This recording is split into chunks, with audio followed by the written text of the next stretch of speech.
دوستو آلریڈی آپ کو پتہ ہے کہ وزیر اعظم شہباز شریف نے چیئرمین رمیز راجہ کو عہدے سے فارغ کر کے چیئرمینی کا چارج نجم سیٹھی کو سنبھال دیا ہے، جس کے بعد نجم سیٹھی نے آتے ہی ایک کے بعد ایک تبدیلیاں کرنا شروع کر دی ہیں۔ پہلے نمبر پر انہوں نے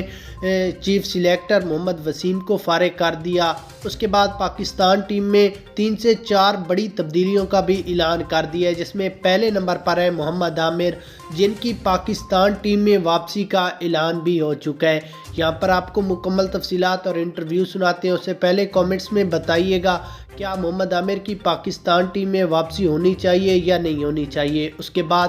جب نجم سیٹھی نے اپنا عہدہ سنبھالا تو اس وقت محمد عامر نے ٹویٹ کی ہے کہ مبارکباد دیتا ہوں میں نجم سیٹھی کو، جنہوں نے چیئرمینی کا چارج سنبھالا ہے۔ اس کے بعد اب دیکھتے ہیں نجم سیٹھی محمد عامر کو کب ری ٹویٹ کرتے ہیں اور کب پاکستان ٹیم میں واپسی کا اعلان کرتے ہیں، کیونکہ سوشل میڈیا پر تو ہلچل مچی ہوئی ہے کہ محمد عامر کی واپسی ہو چکی ہے، اور انشاءاللہ نجم سیٹھی جلد سے جلد محمد عامر کو پاکستان ٹیم میں واپسی کرائیں گے اور نیوزی لینڈ کے خلاف بھی پاکستان ٹیم میں کھلائیں گے۔